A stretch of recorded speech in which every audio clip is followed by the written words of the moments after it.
Hello friends, I am your study mate Sarika Ramola और आज हम करने वाले हैं जनरल स्टडी प्रैक्टिस सेट को। तो फ्रेंड्स, आप वीडियो को पूरा लास्ट तक देखिएगा और अगर आपको वीडियो पसंद आता है तो प्लीज़ उसे लाइक और शेयर ज़रूर कीजिएगा। साथ ही मैंने जो करंट अफेयर बनाए थे उत्तराखंड के और हिंदी प्रैक्टिस सेट जो बनाए थे, अगर आपने वो नहीं देखे हैं तो प्लेलिस्ट में जाके आप देख सकते हैं।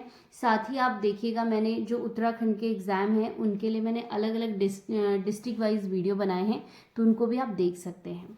चलिए आज हम स्टार्ट करेंगे इस सामान्य ज्ञान प्रैक्टिस सेट को। इसमें मैं बहुत इंपॉर्टेंट क्वेश्चन लाई हूँ, कुछ बहुत ज़्यादा टफ हैं और कुछ ईजी हैं, कुछ मीडियम हैं। तो मेरी रिक्वेस्ट है कि वीडियो पूरा देखिएगा। चलिए स्टार्ट करते हैं। पहला क्वेश्चन है, भारत वाइसरॉय लॉर्ड रिपन के समय निम्न में से क्या कार्य हुआ था। ठीक है, पहले मैं आपको क्वेश्चन समझा दूं कि ये क्वेश्चन क्या कह रहा है कि जो भारत के वाइसरॉय थे लॉर्ड रिपन, इनके समय निम्न में से क्या कार्य हुआ था। 4 ऑप्शन आप लोगों के पास दिए होंगे, उनमें से आपको एक बताना है। ठीक है, ऑप्शन देख लेते हैं। प्रथम कारखाना अधिनियम, दूसरा दिल्ली दरबार, तीसरा बंगाल विभाजन, चौथा भारतीय विश्वविद्यालय कानून। ठीक है, या अधिनियम भी हम इसे कह सकते हैं, अधिनियम ज़्यादा सही रहेगा, अधिनियम। ठीक है, तो चलिए इसका जो राइट आंसर है, जो लॉर्ड रिपन के टाइम पे हुआ था वो हुआ था प्रथम कारखाना अधिनियम। अब हम ऐसे क्वेश्चन को कैसे करेंगे, सबसे पहले हमें पता होना चाहिए कि वाइसरॉय जो थे भारत के, उनका टाइम पीरियड हमें पता होना चाहिए। ठीक है, उसके बाद क्या घटनाएं हुई उस बीच में ये हम देख सकते हैं। चलिए, जैसे लॉर्ड रिपन का जो टाइम पीरियड था वो क्या था, 1880 से लेके 1884 तक था। ठीक है, 80 से 84 तक लॉर्ड रिपन थे। तो इस टाइम पे अगर आप देखेंगे तो बाकी घटनाएं इस टाइम पे नहीं हुई हैं। इस टाइम पे हुआ था प्रथम कारखाना नियम जो आया था 1881 में। ठीक है, 1881 में प्रथम कारखाना अधिनियम आया था, इसलिए लॉर्ड रिपन के टाइम पे क्या हुआ था, प्रथम कारखाना अधिनियम आया 1881 में। ठीक है, तो इनका टाइम पीरियड हो गया, प्रथम कारखाना अधिनियम का टाइम हो गया, ये बता दिया। साथ ही जो दिल्ली दरबार के समय लॉर्ड लिटन थे, उस समय कौन थे, लॉर्ड लिटन के टाइम पे दिल्ली दरबार हुआ था। जैसे बंगाल विभाजन हुआ तो लॉर्ड कर्जन के टाइम पे हुआ।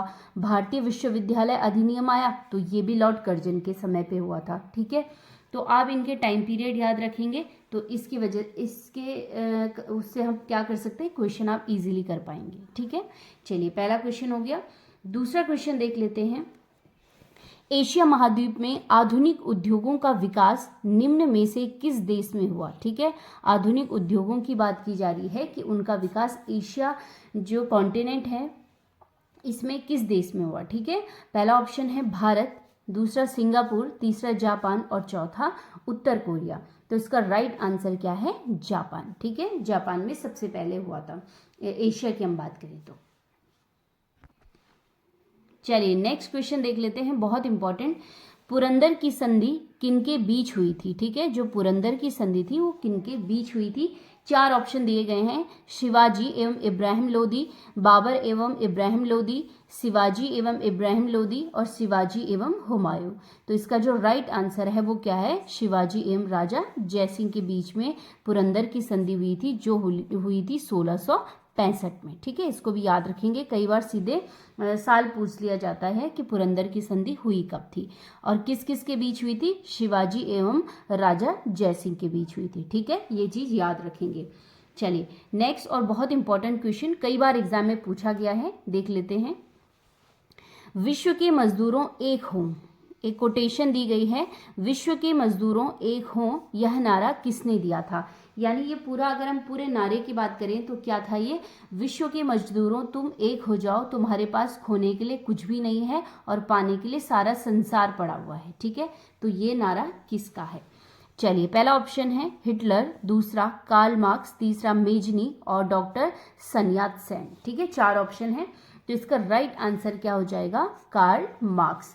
कार्ल मार्क्स वैज्ञानिक समाजवाद के प्रतिपादक थे, उन्होंने ये स्टेटमेंट दिया था और उनकी एक बुक थी, कौन सी, कम्युनिस्ट मैनिफेस्टो। मैं यहाँ पे लिख देती हूँ, द कम्युनिस्ट मैनिफेस्टो। ठीक है, इस बुक में ये पब्लिक हुई थी 1848 में। तो इन्होंने इस बुक में कहा था कि विश्व के मजदूरों तुम एक हो जाओ, ठीक है। चलिए, बहुत बार आता है ये क्वेश्चन, देख लीजिएगा आप लोग। चलिए नेक्स्ट क्वेश्चन है बहुत इंपॉर्टेंट, अमेजन नदी कहाँ जाकर गिरती है। एक तो क्वेश्चन आता है कि उद्गम स्थल क्या है, लेकिन ये क्वेश्चन क्या है कि कहाँ जाकर गिरती है। ऑप्शन है विक्टोरिया झील, दूसरा ऑप्शन है अटलांटिक महासागर, तीसरा है चीन सागर और चौथा है कैप्सियन सागर। तो इसका राइट आंसर क्या हो जाएगा, अटलांटिक महासागर, ठीक है। जो अमेजन नदी है ये एंडीज पर्वत पेरू से निकलती है ये, और पूर्व की ओर बहती है, ठीक है। पेरू से निकल के जो एंडीज पर्वतमाला है इससे निकलती है अमेजन नदी, और जब पूर्व की ओर जाती है तो कहाँ जाकर गिरती है, अटलांटिक महासागर में, ठीक है। इसको ध्यान रखेंगे, अमेजन नदी का उद्गम हो गया एंडीज पर्वत, और इसका मुहाना यानी कहाँ जाके गिरती है, तो अटलांटिक महासागर में। चलिए नेक्स्ट क्वेश्चन देख लेते हैं, माओरी जनजाति किस देश से संबंधित है, ठीक है। कौन सी जनजाति, माओरी जनजाति। बहुत बारी क्वेश्चन आया हुआ है पीछे एग्जाम में। पहला ऑप्शन है मध्य एशिया, दूसरा कनाडा, तीसरा न्यूजीलैंड और चौथा साइबेरिया। तो इसका राइट आंसर क्या हो जाएगा, न्यूजीलैंड। तो जो जनजातियां हैं स्पेशल कुछ होती हैं, जैसे कालाहारी की जनजातियां होगी, और बहुत सारे जो क्षेत्र हैं इनकी आप याद कर दीजिएगा, ठीक है। जैसे माओरी जनजाति न्यूजीलैंड की बहुत बार पूछी जाती है। चलिए नेक्स्ट क्वेश्चन देख लेते हैं, भारत का सबसे बड़ा प्राकृतिक बंदरगाह कौन सा है। बहुत इजी क्वेश्चन है, बहुत बार आता है, ठीक है। 4 ऑप्शन है, नेचुरल बंदरगाह की बात की जा रही है और सबसे बड़े की भारत के। 4 ऑप्शन है, मुंबई, कांडला, चेन्नई, इनमें से कोई नहीं। तो इसका राइट आंसर क्या हो जाएगा, मुंबई। चलिए नेक्स्ट क्वेश्चन देख लेते हैं, बहुत इंपॉर्टेंट और काफ़ी बार एग्जाम में पूछा जाता है, और यहाँ पे बच्चे थोड़ा कंफ्यूज कर लेते हैं, तो इसकी वजह से क्या होता है, क्वेश्चन गड़बड़ हो जाती है। चलिए देख लेते हैं, पंचायती राज से संबंधित निम्न समितियों को सही क्रम में व्यवस्थित कीजिए। 4 समितियां दी गई हैं और उनका क्रम यानी वो किस साल में बनी है उसके हिसाब से उनका सही क्रम चुनना है, ठीक है। इसका हम पहले मैं आपको साल बता देती हूँ, उसके बाद में डायरेक्ट आंसर में टिक करूंगी कि कौन सा आंसर आएगा, ठीक है। ऐसे ऑप्शन पढ़ने से कोई फायदा नहीं है। चलिए हम देख लेते हैं, जो पंचायती राज व्यवस्था है इसको अप्लाई करने के लिए भारत में और समय समय पर इसमें क्या क्या परिवर्तन किए जाएं, इसके लिए बहुत सारी समितियों का गठन हुआ, ठीक है। उनमें से जो 4 समितियां दी गई हैं उनको देख लेते हैं। सबसे पहले आई थी बलवंत समिति, जो आई थी 1957 में, ठीक है। उसके बाद आई थी अशोक मेहता समिति 1977 में। और भी समितियां बीच में आई थी, लेकिन जो हमारे पास दी गई है हम उनकी बात कर रहे हैं अभी, ठीक है। अशोक मेहता समिति आई 1977 में। उसके बाद आप देखेंगे GV राव समिति आई 1985 में, इसको गड़बड़ करते हैं बच्चे। उसके बाद LM सिंघवी समिति आई थी 1986 में, ठीक है।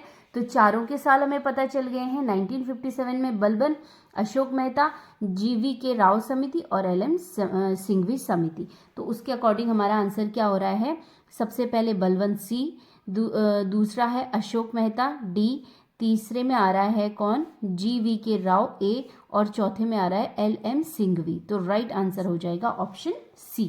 आंसर है CDAB, ठीक है। तो याद करिएगा इनको। चलिए नेक्स्ट क्वेश्चन देख लेते हैं,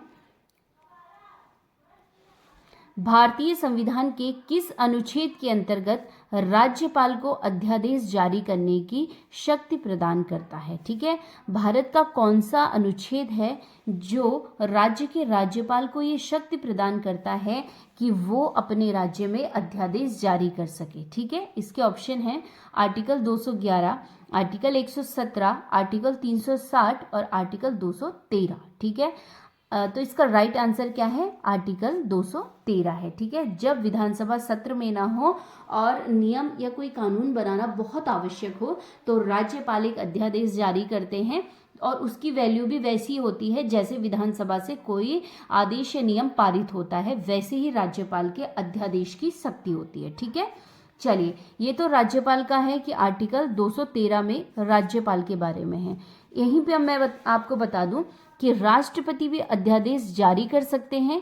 इसके लिए संविधान का आर्टिकल है 1, 2, 3 यानी 123, इसके अंतर्गत राष्ट्रपति अध्यादेश जारी कर सकते हैं, ठीक है।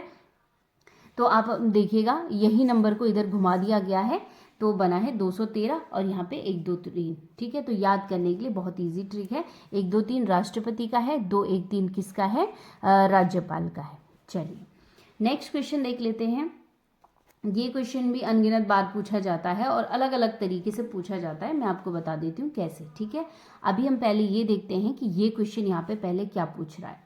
चलिए, संसद के संयुक्त अधिवेशन को कौन बुला सकता है। ठीक है, पहला ऑप्शन है राष्ट्रपति, दूसरा प्रधानमंत्री, तीसरा लोकसभा और चौथा विपक्ष का नेता। ठीक है, तो इसका राइट आंसर क्या हो जाएगा, राष्ट्रपति।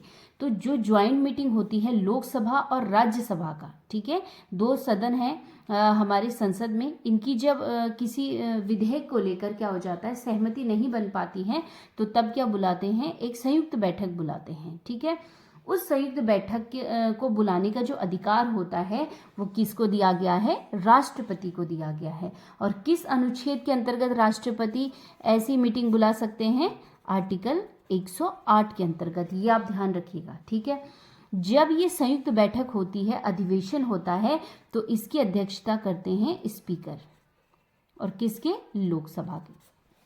ठीक है, लोकसभा के अध्यक्ष क्या करते हैं, इस अधिवेशन की अध्यक्षता करते हैं। राष्ट्रपति संयुक्त अधिवेशन बुलाता है और किस अनुच्छेद के अंतर्गत, आर्टिकल 108 के अंतर्गत। और यानी किन के मध्य बुलाता है, लोकसभा और राज्यसभा का। ठीक है, अगर मतभेद हो गया किसी बिल को लेके तो।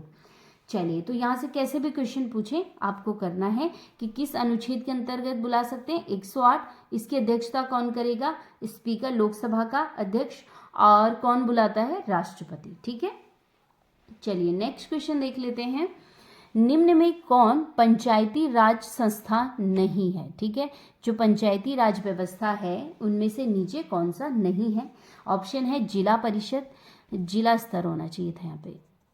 ठीक है, दूसरा है परिषद, तीसरा है ब्लॉक स्तर और चौथा है ग्राम सभा। ठीक है, तो इसका राइट आंसर क्या हो जाएगा, परिषद नहीं पूछा गया है। क्वेश्चन में क्या पूछा गया है कि जो पंचायती राज व्यवस्था ये संस्था नहीं है। अब आप देखिए, जो पंचायती राज व्यवस्था है भारत में, बेसिकली जो ज़्यादातर राज्यों में अपनाई गई है वो 3 स्तर में अपनाई गई है। पहली कौन सी है, नीचे से हम जाएंगे ग्राम सभा, ग्राम सभा, ऊपर जाएंगे तो ब्लॉक स्तर पे। ठीक है, और ऊपर जाएंगे तो जिला स्तर पे स्तर। तो इसमें परिषद कुछ है नहीं, तो इसलिए आंसर क्या हो जाएगा, परिषद। ठीक है, 3 हमारे स्तर हैं पंचायती राज के, ग्राम स्तर, ब्लॉक स्तर और जिला स्तर। तो आंसर आपको पता चल गया होगा। अभी जब कभी ऐसा क्वेश्चन भी आ सकता है कि निम्नलिखित में से कौन कौन सी संस्थाएं पंचायती राज के अंतर्गत आती हैं। ठीक है, और यहाँ पे आ सकता था कि उपरोक्त सभी, तो तब आपको तीनों माननी थी। लेकिन अभी क्वेश्चन है कि कौन सा नहीं है, तो आंसर होगा परिषद। नेक्स्ट क्वेश्चन देख लेते हैं। गिल्ड एज्ड बाजार किससे संबंधित हैं, करेंसी नोट, सोना चांदी, सरकारी प्रतिभूतियों से और निगम ऋण पत्र से। तो इसका राइट आंसर क्या हो जाएगा, सरकारी प्रतिभूतियों से संबंधित है गिल्ड एज्ड बाजार। ठीक है, ये क्या होता है, ये जोखिम भरा नहीं होता है और यहाँ पर जो होता है, जो मूल्य होता है वो स्थिर रहता है। ठीक है, तो ये संबंधित है सरकारी प्रतिभूतियों से। इसको याद रखिएगा, बहुत बार आता है ये एग्जाम में। चलिए नेक्स्ट क्वेश्चन देख लेते हैं, बहुत इजी है। योजना पत्रिका, योजना पत्रिका का प्रकाशन कहाँ से होता है। मंत्रालय दिए गए हैं, आपको बताना है कि योजना पत्रिका का प्रकाशन कहाँ से होता है, कहाँ से पब्लिश होती है वो।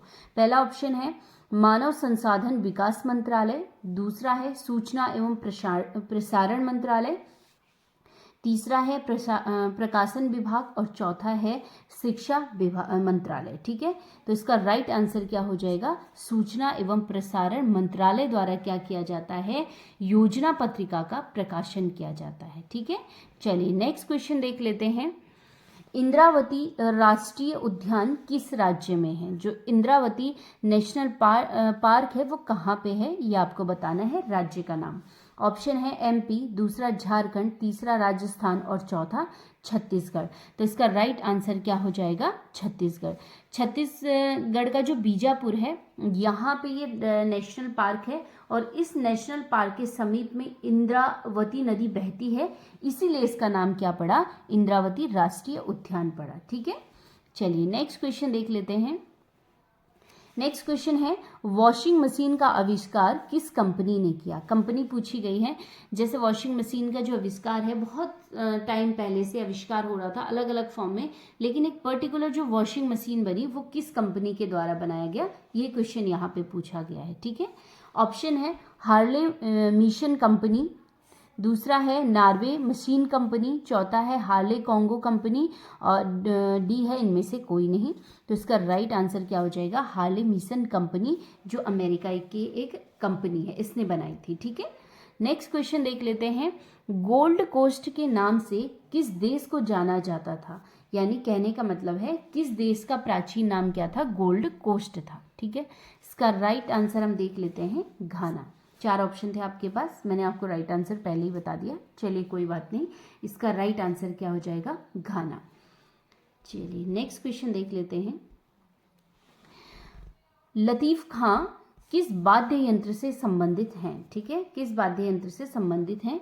ऑप्शन है वीणा, तबला, सहनाई या सारंगी। तो इसका राइट आंसर क्या हो जाएगा, सारंगी। चलिए नेक्स्ट क्वेश्चन है। भारत में मरुस्थल वृक्षारोपण एवं अनुसंधान केंद्र कहाँ स्थित है। मरुस्थल वृक्षारोपण एवं अनुसंधान केंद्र कहाँ स्थित है। ऑप्शन है जयपुर, कोटा, जोधपुर या झालावाड़। ठीक है, तो आपके पास 4 ऑप्शन है, राइट आंसर आपको बताना है। तो इसका राइट आंसर क्या है, जोधपुर में। ठीक है, राजस्थान के जोधपुर में। चलिए नेक्स्ट क्वेश्चन देख लेते हैं। भारत में निम्न राज्यों में कौन अभ्रक का सबसे बड़ा उत्पादक है। 4 राज्य दिए गए हैं, इनमें से बताना है कि कौन सबसे ज़्यादा अभ्रक उत्पादित करता है। पहला ऑप्शन है आंध्र प्रदेश, दूसरा तमिलनाडु, तीसरा बिहार और चौथा झारखंड। तो इसका राइट आंसर क्या हो जाएगा, आंध्र प्रदेश। ठीक है, चलिए नेक्स्ट क्वेश्चन देख लेते हैं। वर्तमान में माइक्रोसॉफ्ट के वर्तमान ऐसा आ जाएगा ये, वर्तमान में माइक्रोसॉफ्ट के चेयरमैन कौन हैं। तो पहला ऑप्शन है संजय गुप्ता, दूसरा स्टीव बाल्मर, तीसरा सत्य नडेला और चौथा एमी हुड। तो इसका राइट आंसर क्या हो जाएगा, सत्य नडेला। ठीक है, चलिए नेक्स्ट क्वेश्चन देख लेते हैं। अब जो क्वेश्चन डायरेक्ट हैं तो हम उनमें एक्सप्लेन क्या करें, उनको तो डायरेक्ट करना है आपको कि ये जो चेयरमैन है, अध्यक्ष है, ये आपको पता होनी चाहिए कि कौन किसके हैं। ये डायरेक्ट क्वेश्चन है। ठीक है, चलिए नेक्स्ट क्वेश्चन है, इंपॉर्टेंट है, कई बार पूछा जा चुका है ये। निम्न में किस जंतु में 3 हृदय व नीला रक्त होता है। 4 ऑप्शन है ऑक्टोपस, शार्क, हाथी, बकरी। तो इसका राइट आंसर क्या हो जाएगा, ऑक्टोपस। ऑक्टोपस का जो रक्त होता है वो नीला होता है और साथ ही उसमें कितने हार्ट होते हैं, 3। ठीक है, चलिए नेक्स्ट क्वेश्चन देख लेते हैं। बीज विकसित होता है, ठीक है, जो बीज बनता है वो कहाँ से विकसित होता है। 4 ऑप्शन है भ्रूणकोश, दूसरा है अंडा से, तीसरा है भ्रूण से, चौथा है बीजांड से। तो इसका राइट आंसर क्या हो जाएगा, बीजांड से। चलिए नेक्स्ट क्वेश्चन देख लेते हैं, साइंस का ये भी। अर्धसूत्री कोशिका विभाजन की किस अवस्था में काइस्मेटा का निर्माण होता है। ठीक है, काइस्मेटा कौन से विभाजन में होता है, जब अर्धसूत्री कोशिका विभाजन होता है तब पूछा जा रहा है किस स्टेज में होता है। ठीक है, पहला ऑप्शन है मेटाफेज, दूसरा है एनाफेज, तीसरा है प्रोफेज और चौथा है टीलोफेज। तो इसका राइट आंसर क्या हो जाएगा, प्रोफेज। चलिए नेक्स्ट क्वेश्चन देख लेते हैं, ये भी बहुत इंपॉर्टेंट है। म्यूकरमाइकोसिस एक रोग है, कौन सा, म्यूकरमाइकोसिस किसके द्वारा होता है, बताना है कि किसके द्वारा होता है ये। पहला ऑप्शन है कवक, दूसरा है जीवाणु, तीसरा है विषाणु या चौथा है एक कोशीय प्रजीव से, यानी प्रोटोजोअन जो होते हैं उससे। तो इसका राइट आंसर क्या हो जाएगा, कवच से, यानी फंगस से ये होता है। और जब कोविड-19 का टाइम चल रहा था तो उस टाइम पे म्यूकरमाइकोसिस जो रोग है वो बहुत चर्चाओं में था और इसका जो दूसरा नाम है इसको कहते हैं ब्लैक फंगस। ठीक है, तो उस टाइम पे बहुत जो कोविड-19 के पेशेंट थे उनको ये प्रॉब्लम ज़्यादा हो रही थी, ये फंगस की जो प्रॉब्लम थी, ब्लैक फंगस की। ठीक है, तो ध्यान रखिएगा किससे होता है, ये कवक से होता है। अगर आपको म्यूकरमाइकोसिस ऐसे तो पता नहीं चल रहा है कि किससे होता है, लेकिन आप अगर इसका दूसरा नाम देखेंगे तो क्या है, ब्लैक फंगस। ठीक है, ब्लैक फंगस है, तो फंगस यानी कि कवक, तो आपको पता चल जाए कि ये क्या है, कवक से होने वाली एक बीमारी है। ठीक है, चलिए नेक्स्ट क्वेश्चन देख लेते हैं। पंजाब में कूका आंदोलन का नेतृत्व निम्न में किसने किया? ऑप्शन है राम सिंह, बलवंत सिंह, करतार सिंह और कुंवर सिंह। तो इसका राइट आंसर हो जाएगा राम सिंह। ठीक है, बालक सिंह थे और राम सिंह थे, इन दोनों ने क्या किया था? पंजाब में कूका आंदोलन का नेतृत्व किया था। और जो राम सिंह है वो किसके अनुयायी हैं? बालक सिंह के। ठीक है, और एक बार यहाँ पे कूका आंदोलन में क्या हो गया था कि एक सशस्त्र विद्रोह हो गया था।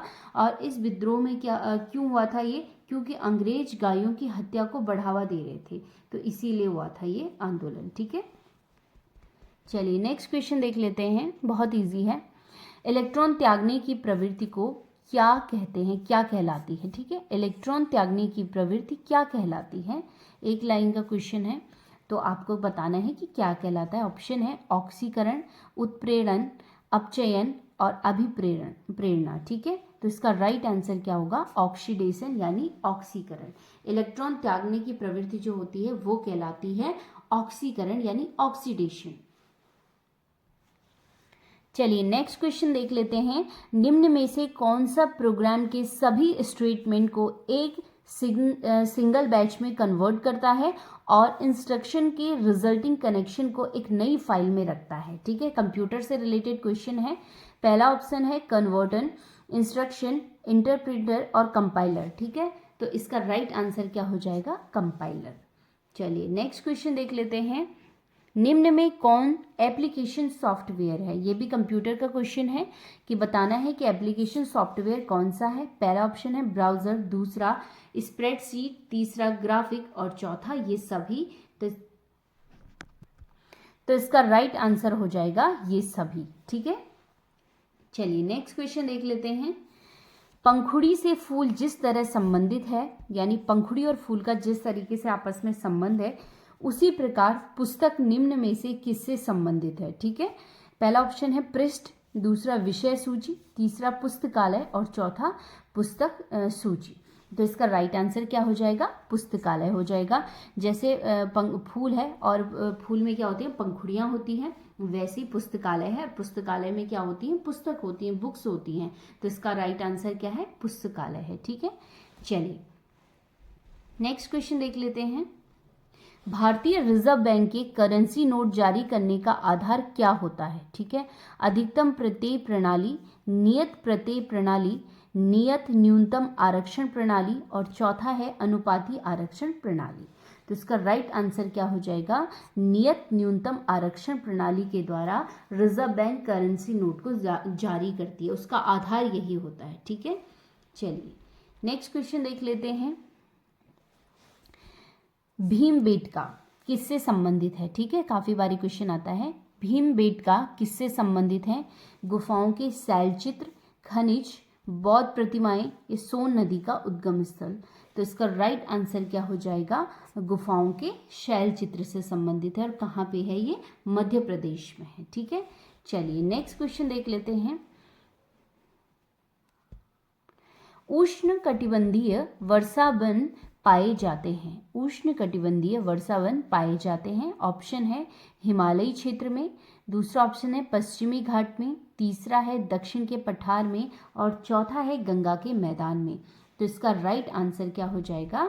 पश्चिमी घाट में। अगर आप उष्ण कटिबंधीय वर्षावन की हम बात कर रहे हैं तो ये भारत के परिप्रेक्ष्य में लग रहा है। ठीक है, क्योंकि जो ये ऑप्शन है ये भारत के ही दिख रहे हैं ज़्यादातर। गंगा क्षेत्र हो गया, दक्षिणी पठार हो गया, तो ये चीज़ें हमारे भारत के कंसीडर में हैं। तो आपको आंसर देना है पश्चिमी घाट में उष्ण कटिबंधीय वर्षावन पाए जाते हैं। ठीक है, चलिए नेक्स्ट क्वेश्चन देख लेते हैं। सल्तनत काल में फारसी परंपरा सिजदा व पैबोश को किसने अपनाया था? दो फारसी परंपराएं हैं, एक है सिजदा और दूसरा है पैबोश। इसको किसने अपनाया था? ठीक है, ऑप्शन दिया है बलबन ने, कुतुबुद्दीन ऐबक ने, अकबर ने और औरंगजेब ने। तो इसका राइट आंसर क्या हो जाएगा? बलबन ने। ठीक है, बलबन ने ये दोनों फारसी परंपराएं अपनाई थी। इनके अंतर्गत क्या होता है इन परंपराओं में कि घुटने के बल बैठकर सुल्तान के पांव चूमकर उसकी प्रशंसा की जाती है, ठीक है, उसका गुणगान किया जाता है। तो ये फारसी परंपराएं थी जो कि बलबन जिसका पूरा नाम क्या था, गयासुद्दीन बलबन, इसने अपनाई थी सिजदा और पैबोश फारसी परंपराएं, ठीक है। कई बार बलबन का पूरा नाम भी पूछा जाता है, तो गयासुद्दीन बलबन इनका पूरा नाम था, ठीक है।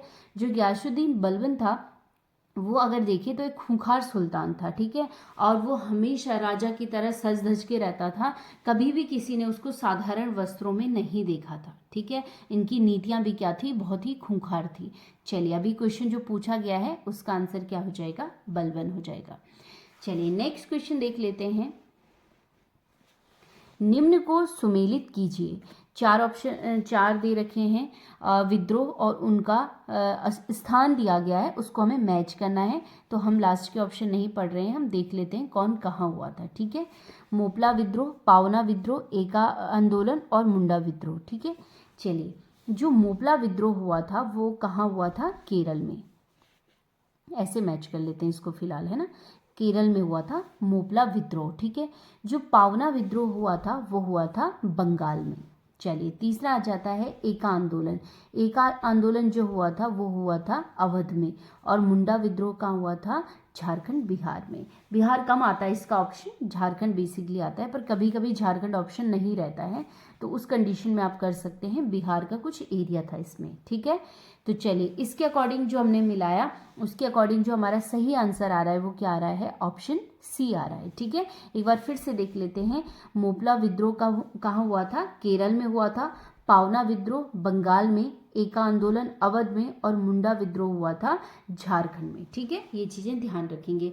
अब आप क्या कर सकते हैं अपने होमवर्क में कि ये विद्रोह कब कब हुए थे आप इनको ढूंढेंगे, साथ ही इन विद्रोहों के जो प्रमुख नेता थे इन आंदोलनों के वो कौन थे, यहाँ से भी क्वेश्चन पूछा जाता है, ठीक है। तो आप लोग क्या करेंगे, आपका होमवर्क है कि इनके साल देखेंगे किन साल में वे हुए थे और साथ ही इनके प्रमुख नेता कौन थे। चलिए नेक्स्ट क्वेश्चन देख लेते हैं। सेलम इस्पात कारखाना स्थित है, ये क्वेश्चन बहुत बार आता है। सेलम इस्पात कारखाना स्थित है कर्नाटक राज्य में, आंध्र प्रदेश राज्य में, तमिलनाडु राज्य में या महाराष्ट्र राज्य में।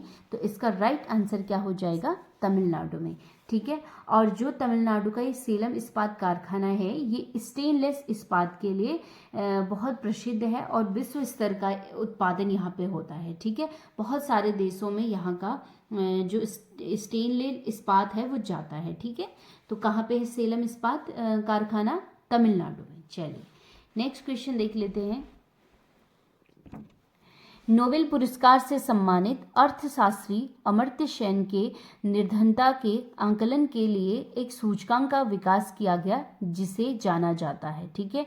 अमर्त्य सेन जो अर्थशास्त्री, इन्होंने क्या किया, एक निर्धनता आंकलन के लिए, गरीबी आंकलन के लिए एक सूचकांक जारी किया कि किस प्रकार से गरीबी का आंकलन किया जा सकता है। तो उस सूचकांक को किस नाम से जाना जाता है, ये क्वेश्चन पूछा गया है, ठीक है। थोड़ा बड़ा बना दिया क्वेश्चन, थोड़ा सा कंफ्यूज करने के लिए है, लेकिन सीधा क्वेश्चन, ठीक है। पहला ऑप्शन है कीमत सूचकांक के नाम से, दूसरा उत्पादन सूचकांक के नाम से, तीसरा सेन सूचकांक के नाम से, और चौथा है संवेदी सूचकांक के नाम से। तो इसका राइट आंसर क्या हो जाएगा, सेन सूचकांक के नाम से जाना जाता है निर्धनता के आंकलन के लिए जो सूचकांक बनाया है अमर्त्य सेन ने, ठीक है। अमर्त्य सेन को इकोनॉमी का जो नोबेल प्राइज है वो मिला था 1998 में। ये भी क्वेश्चन बहुत बार पूछा जाता है, ठीक है। 1998 में क्या मिला था, अमर्त्य सेन को अर्थशास्त्र का नोबेल पुरस्कार मिला था। चलिए नेक्स्ट क्वेश्चन देख लेते हैं। बौद्ध संघ में शामिल होने वाले व्यक्तियों को जिन नियमों का पालन करना पड़ता है वो किस पुस्तक में अंकित है, ठीक है। क्वेश्चन क्या है समझ लीजिए कि जो भी बौद्ध संघ में शामिल होते हैं व्यक्ति, उनको जिन नियमों का पालन करना पड़ता है वो बौद्ध धर्म के किस पुस्तक में दिए गए हैं, अंकित किए गए हैं, ठीक है।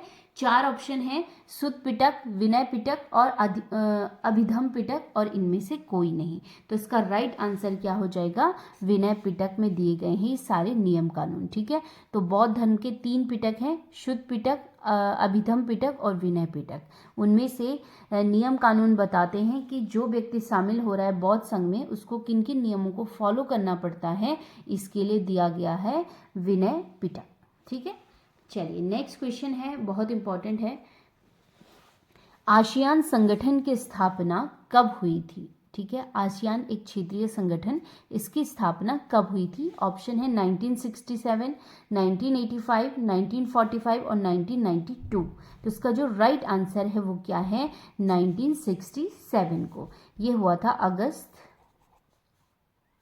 8 अगस्त को। ठीक है, 8 अगस्त 1967 को इस संगठन की स्थापना हुई थी और ये क्या है? एक क्षेत्रीय संगठन है। आसियान का पूरा नाम मैं आपको बताऊं, आसियान का पूरा नाम है association of south east Asian nation. ठीक है, तो कौन से देश हैं इसमें?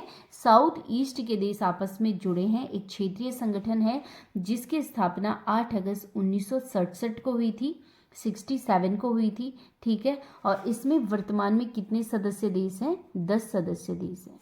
और इनका उद्देश्य क्या था आपस में जुड़ने का? इनका उद्देश्य था कि जो हम साउथ ईस्ट के देश हैं, जो आपस में सदस्य देश हैं, हम आपस में आपसी देशों की आर्थिक, सामाजिक, सांस्कृतिक विकास करेंगे और साथ ही जो हमारे क्षेत्र की समस्याएं हैं उनका समाधान करेंगे।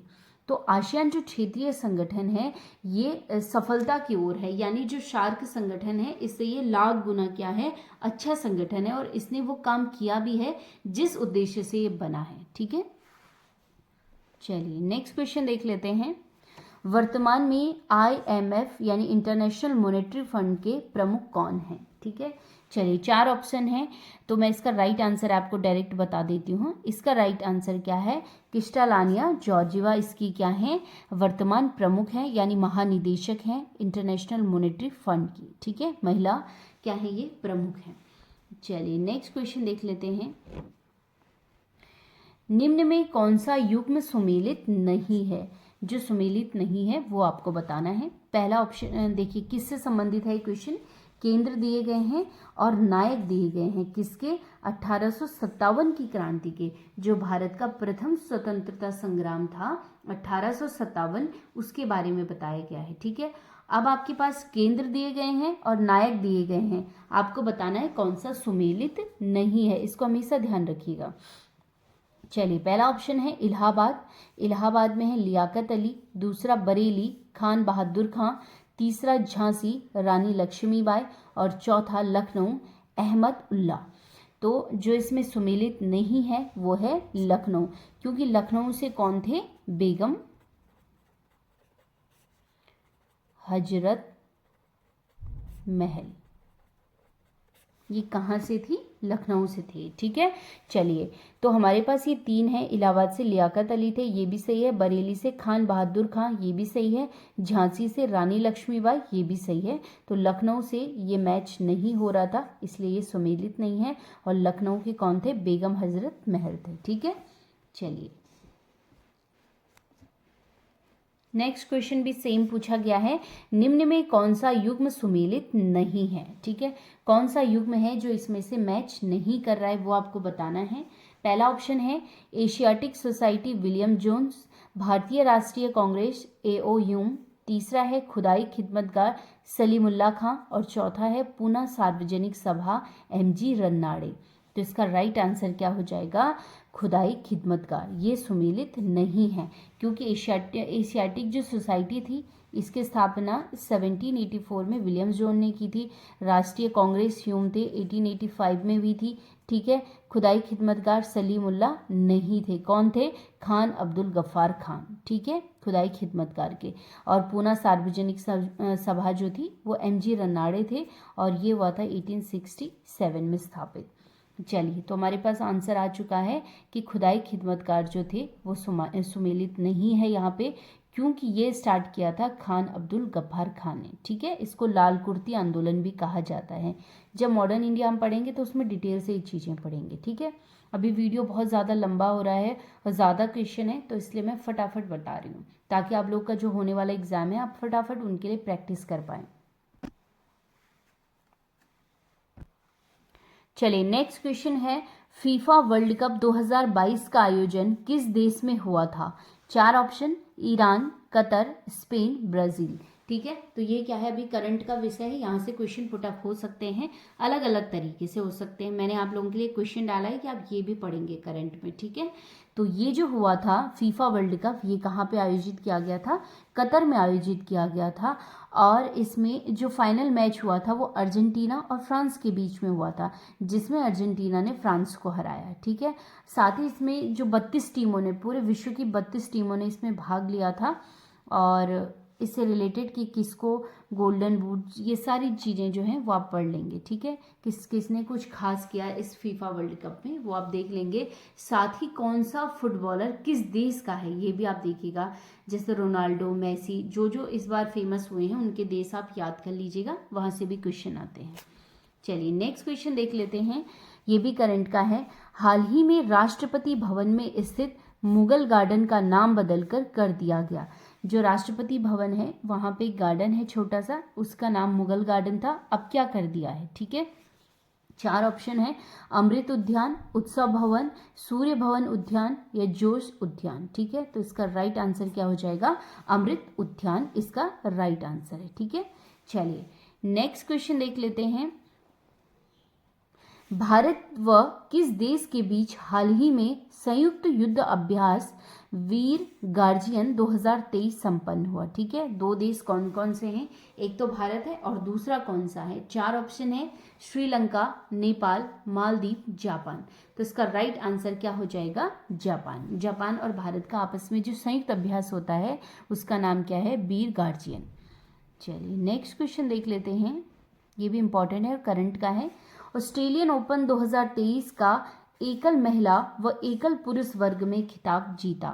दोनों आपको बताने हैं, एक महिला वर्ग एक पुरुष वर्ग, ठीक है। ऑप्शन है आपके पास, अरीना सवालेंका, नोवाक जोकोविच, दूसरा एलेना रायवाइका और नोवाक जोकोविच, तीसरा है अरीना सवालेंका और राफेल नडाल, या इनमें से कोई नहीं। तो इसका राइट आंसर क्या हो जाएगा, अरीना सवालेंका और नोवाक जोकोविच ने ये जीता है। महिला वर्ग में इन्होंने और पुरुष वर्ग एकल में इन्होंने, ठीक है। दोनों के इंडिविजुअल हैं। जो अरीना है इनका पहला ग्रैंड स्लैम है और नोवाक जोकोविच ने 22 ग्रैंड स्लैम जीत लिए हैं, ठीक है। और बराबरी किसकी कर दी है इन्होंने, नडाल की, क्योंकि नडाल भी कितने जीत चुके हैं, 22 ग्रैंड स्लैम जीत चुके हैं, और नोवाक जोकोविच भी, ठीक है। ध्यान रखिएगा ये किस देश के हैं, ये किस देश के हैं, ये आप सब देखेंगे। चलिए नेक्स्ट क्वेश्चन देख लेते हैं।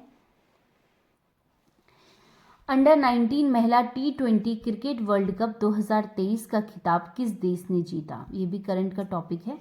इंग्लैंड, भारत, ऑस्ट्रेलिया और पाकिस्तान। तो इसका राइट आंसर क्या हो जाएगा, भारत ने जीता है, और किसको हरा के, इंग्लैंड को हरा के। और कप्तान कौन रही भारतीय टीम की, शेफाली वर्मा, ठीक है। ये आप देखिएगा। तो चलिए ये हो गए हमारे करंट अफेयर और सामान्य ज्ञान के क्वेश्चन। तो आप सब क्या करेंगे, इस वीडियो को अच्छे से देखिए, और अगर आपको वीडियो पसंद आता है तो उसे लाइक शेयर जरूर कीजिएगा। और जितनी चीज़ें मैंने बताई हैं उनसे रिलेटेड आप क्वेश्चन अपने से भी बनाइए और ढूंढिए, तब जाके आपके पास बहुत सारी चीज़ें आएंगी। वैसे रटने से कोई फ़ायदा नहीं होता है। जैसे मैंने कोई भी विद्रोह बता दिया आपको, तो आपके उनको नेता ढूंढने हैं। कोई भी समितियां बता दी हैं तो उसके प्रमुख कार्य ढूंढने हैं, किस पे काम किस पे किया है इसने, ठीक है। तो ऐसे ही क्या करेंगे, आप अपने नोट्स भी बनाते रहेंगे, ठीक है। जैसे मैंने कहा कि राष्ट्रपति भवन में मुगल गार्डन का नाम बदलकर अमृत उद्यान रख दिया, तो आप क्या करेंगे, ऐसे ही देखेंगे इंपॉर्टेंट कि किसके नाम बदल दिए गए, ठीक है। जैसे युद्ध अभ्यास किन किन देशों के बीच में हुए, साथ ही जो सामान्य ज्ञान का जो मैंने बताया वो आप देखेंगे, ठीक है। और अगर आप चैनल पे नए हैं तो आप चैनल को लाइक ज़रूर कीजिएगा और सब्सक्राइब जरूर कीजिएगा। वीडियो पसंद आती है तो उसे शेयर जरूर कीजिएगा। डेली मैं आप लोगों के लिए प्रैक्टिस सेट ला रही हूँ, इसलिए मेरे पे दबाव ज़्यादा हो रखा है, प्रेशर ज़्यादा है। तो आप लोग मुझे बहुत मोटिवेट कर रहे हैं, तो इसलिए मैं भी मेहनत कर रही हूँ कि डेली मैं आप लोगों के लिए कुछ अच्छा कंटेंट ला पाऊँ। तो आप लोग पढ़ते रहिए, एंजॉय करते रहिए। मिलते हैं हम नेक्स्ट वीडियो में, तब तक के लिए धन्यवाद।